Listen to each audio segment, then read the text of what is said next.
परिचय। तुम अपने चारों तरफ अनेक प्रकार के जीव जंतु तथा पौधे देखते हो। ये सभी विभिन्न आकृति तथा आकार के होते हैं तथा दिखने में एक दूसरे से बिल्कुल भिन्न होते हैं, लेकिन इन सभी में एक चीज समान होती है। ये सभी जीवन की छोटी इकाई अर्थात कोशिका से मिलकर बने होते हैं। इसलिए इस मॉड्यूल के अंतर्गत हम कोशिका तथा उसकी संरचना के बारे में अध्ययन करने जा रहे हैं। उद्देश्य। इस पाठ के अंत में आप निम्न करने में सक्षम हो जाएंगे: कोशिका तथा उसकी खोज के बारे में जानना, एक कोशिक तथा बहुकोशिक जीवों को परिभाषित करना, कोशिका की संरचना की व्याख्या करना, प्लाज्मा झिल्ली, कोशिका भित्ति, केंद्रक तथा कोशिका द्रव्य की संरचना तथा कार्यों का वर्णन करना, कोशिका का परिचय। कोशिका जीवन की मूलभूत संरचनात्मक तथा क्रियात्मक इकाई है। प्रयोग। प्याज का एक छोटा टुकड़ा लो तथा चिमटी की सहायता से उसकी झिल्ली उतारो। इस झिल्ली को तुरंत पानी वाले वॉच गिलास पर रखो। एक कांच की स्लाइड लो। अब इस पर पानी की एक बूंद रखो तथा वॉच गिलास में रखी झिल्ली के इस छोटे से टुकड़े को इस स्लाइड पर रखो। अब इस टुकड़े पर एक बूंद आयोडीन विलयन की रखकर सुई की सहायता से इसे कवर स्लिप से ढक दो। अब इस स्लाइड को पहले कम शक्ति वाले तथा बाद में अधिक शक्ति वाले संयुक्त सूक्ष्मदर्शी की सहायता से देखो। ये सभी संरचनाएं एक दूसरे के समान होती हैं। कोशिका की खोज। कोशिका की खोज सर्वप्रथम किसने की? कोशिका की खोज सर्वप्रथम रॉबर्ट हुक ने सन 1665 में की थी। उन्होंने प्राथमिक सूक्ष्मदर्शी की सहायता से कॉर्क की पतली काट का परीक्षण किया तथा पाया कि इनमें अनेक छोटे छोटे प्रकोष्ठ हैं, जिसकी संरचना मधुमक्खी के छत्ते जैसी प्रतीत होती है। रॉबर्ट हुक ने इन प्रकोष्ठों को कोशिका का नाम दिया। प्रथम जीवित कोशिका की खोज ल्यूवेनहक ने सन 1674 में की थी। उन्होंने उन्नत सूक्ष्मदर्शी की सहायता से तालाब के जल में इस कोशिका का अवलोकन किया। उल्लेखनीय वैज्ञानिक रॉबर्ट ब्राउन। सन 1831 में उन्होंने कोशिका के भीतर केंद्रक की खोज की थी। J.E. प्रोकंज। सन 1839 में उन्होंने कोशिका के तरल पदार्थ को प्रोटोप्लाज्म नाम दिया। स्लीडन तथा स्वान। सन 1838 तथा सन 1839 में इन दोनों ने कोशिका सिद्धांत को प्रतिपादित किया। इस सिद्धांत के अनुसार सभी पौधे तथा जंतु कोशिकाओं से मिलकर बने हैं तथा कोशिका जीवन की मूलभूत इकाई है। विर्चो। सन 1855 में इन्होंने कोशिका सिद्धांत को आगे बढ़ाया। उन्होंने बताया कि सभी कोशिकाएं पूर्ववर्ती कोशिकाओं से मिलकर बनी होती हैं। जीवों के प्रकार। जीव दो प्रकार के होते हैं: एक कोशिक जीव तथा बहुकोशिक जीव। एक कोशिक जीव में एक कोशिका से पूरे शरीर का निर्माण होता है। उदाहरण: अमीबा, क्लेमिडोमोनास, पैरामीशियम तथा बैक्टीरिया। बहुकोशिक जीवों में अनेक कोशिकाएं समाहित होकर विभिन्न कार्यों को संपन्न करने हेतु विभिन्न अंगों का निर्माण करती हैं। उदाहरण: कुछ फंजाई यानी कवक, पौधे तथा जंतु। प्रत्येक जीवित कोशिका में कुछ मूलभूत कार्य करने की क्षमता होती है, जो सभी सजीवों का गुण है। उदाहरण के लिए, हृदय की कोशिकाएं रुधिर को पंप करती हैं, अमाशय की कोशिकाएं भोजन का पाचन करती हैं इत्यादि। प्रत्येक कोशिका के भीतर कुछ निश्चित विशेष घटक होते हैं, जिन्हें कोशिका अंगक कहते हैं। प्रत्येक कोशिका अंगक एक विशिष्ट कार्य करता है, जैसे कोशिका में नए पदार्थ का निर्माण, अपशिष्ट पदार्थों का निष्कासन आदि। कोशिका झिल्ली तथा उसके कार्य। कोशिका किससे मिलकर बनी होती है? यदि हम कोशिका का अध्ययन सूक्ष्मदर्शी से करें तो हमें लगभग प्रत्येक कोशिकाओं में 3 गुण दिखाई देंगे: प्लाज्मा झिल्ली, केंद्रक तथा कोशिका द्रव्य। कोशिका के अंदर होने वाले समस्त क्रियाकलाप तथा उसकी बाह्य पर्यावरण से पारस्परिक क्रियाएं इन्हीं गुणों के कारण संभव है। प्लाज्मा झिल्ली यह कोशिका की सबसे बाहरी परत है, जो कोशिका के घटकों को बाहरी पर्यावरण से अलग करती है। प्लाज्मा झिल्ली कुछ पदार्थों को अंदर तथा बाहर आने जाने देती है। यह अन्य पदार्थों की गति को भी रोकती है। कोशिका झिल्ली को इसलिए वर्णात्मक पारगम्य झिल्ली कहते हैं। विसरण। कुछ पदार्थ जैसे कार्बन डाइऑक्साइड अथवा ऑक्सीजन कोशिका झिल्ली के आर पार विसरण प्रक्रिया द्वारा आ जा सकते हैं। यह एक स्वतः प्रक्रिया है जिसमें पदार्थों की गति उच्च सांद्रता से निम्न सांद्रता की ओर होती है। इस प्रकार विसरण कोशिकाओं के मध्य तथा कोशिका तथा उसके बाह्य वातावरण के मध्य गैसों के विनिमय में एक महत्वपूर्ण भूमिका निभाती है। परासरण। वर्णात्मक पारगम्य झिल्ली द्वारा जल के अणुओं की गति होने की प्रक्रिया को परासरण कहते हैं।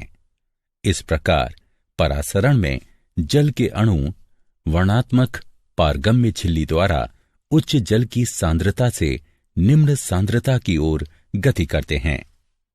इस प्रक्रिया में विलयन 3 प्रकार का हो सकता है: अल्प परासरण दाबी विलयन, अति परासरण दाबी विलयन या समपरासारी विलयन। अल्प परासरण दाबी विलयन।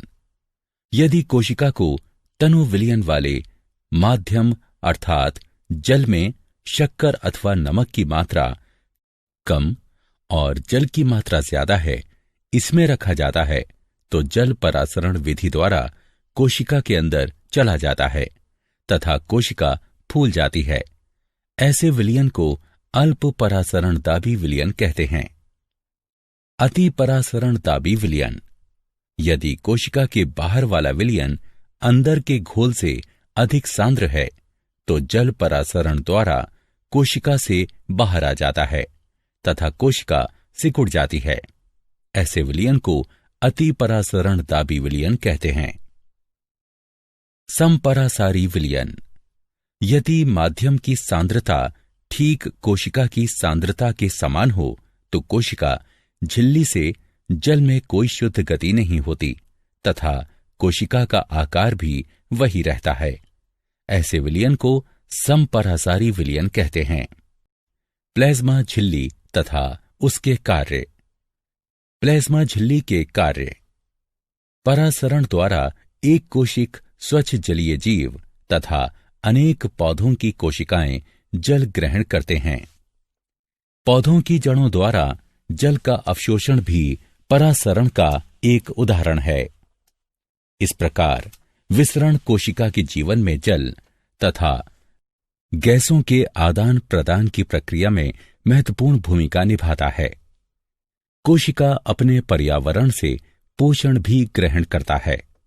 विभिन्न अणु एक प्रकार के परिवहन द्वारा कोशिका के अंदर तथा बाहर आते जाते हैं, जिसमें कि एटीपी के रूप में ऊर्जा की आवश्यकता होती है। प्लाज्मा झिल्ली लचीली होती है तथा कार्बनिक अणुओं जैसे लिपिड तथा प्रोटीन की बनी होती है। कोशिका झिल्ली का लचीलापन एक कोशिक जीवों में कोशिका के बाह्य पर्यावरण से अपना भोजन तथा अन्य पदार्थ ग्रहण करने में सहायता करता है। ऐसी प्रक्रिया को एंडोसाइटोसिस कहते हैं। अमीबा अपना भोजन इसी प्रक्रिया द्वारा प्राप्त करता है। कोशिका भित्ति तथा उसके कार्य। कोशिका भित्ति। पादप कोशिकाओं में एक और उभरी हुई बाह्य परत कोशिका भित्ति पाई जाती है, जो कि प्लाज्मा झिल्ली के बाहर स्थित होती है। पादप कोशिका भित्ति मुख्य रूप से सेल्यूलोज की बनी होती है। सेल्यूलोज एक बहुत जटिल पदार्थ है और यह पौधों को संरचनात्मक दृढ़ता प्रदान करता है। जब किसी पादप कोशिका में परासरण द्वारा पानी की हानि होती है तो कोशिका झिल्ली सहित आंतरिक पदार्थ संकुचित हो जाते हैं। इस घटना को जीव द्रव्य संकुचन कहते हैं। कोशिका भित्ति के कार्य।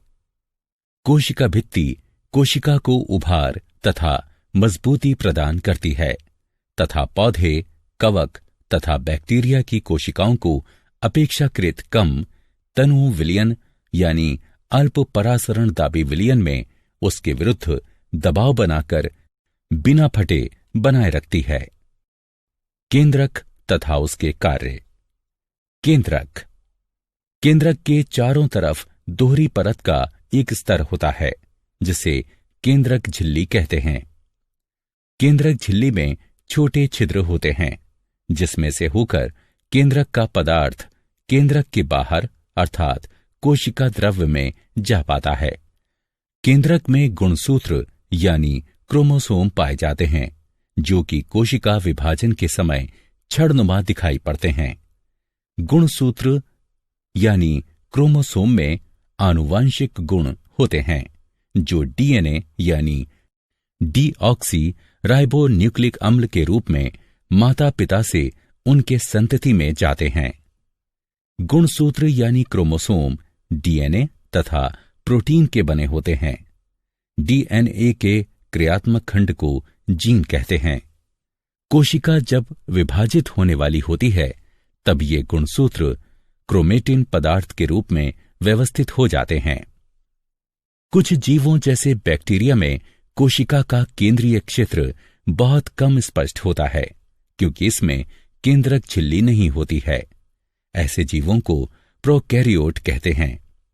जिन जीवों की कोशिकाओं में केंद्रक झिल्ली होती है उन्हें यूकैरियोट कहते हैं। केंद्रक के कार्य। केंद्रक कोशिकीय जनन में महत्वपूर्ण भूमिका निभाता है जिसके अंतर्गत एक अकेली कोशिका विभाजित होकर दो नई कोशिकाओं का निर्माण करती है। यह कोशिकीय क्रियाकलापों को भी नियंत्रित करता है। कोशिका द्रव्य तथा उसके कार्य। कोशिका द्रव्य। कोशिका द्रव्य प्लाज्मा झिल्ली के अंदर पाया जाने वाला तरल द्रव्य है। इसके अंदर अनेक विशेषीकृत कोशिका अंगक पाए जाते हैं। कोशिका के अंदर प्रत्येक कोशिका अंगक अपना विशेष कार्य संपन्न करता है। कोशिका द्रव्य के कार्य।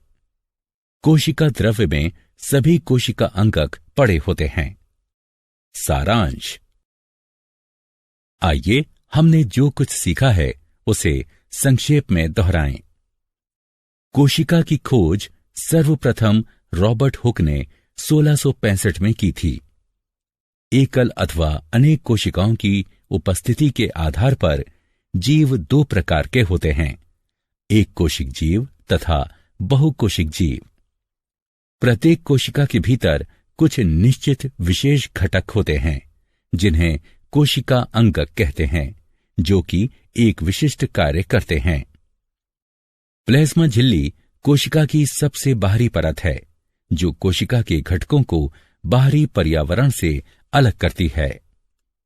प्लाज्मा झिल्ली वर्णात्मक पारगम्य झिल्ली की भांति भी व्यवहार करती है क्योंकि यह कुछ पदार्थों को अंदर तथा बाहर आने जाने देती है जबकि अन्य पदार्थों की गति को रोकती है। वर्णात्मक पारगम्य झिल्ली द्वारा उच्च सांद्रता से निम्न सांद्रता की ओर जल की गति होने को विसरण कहते हैं।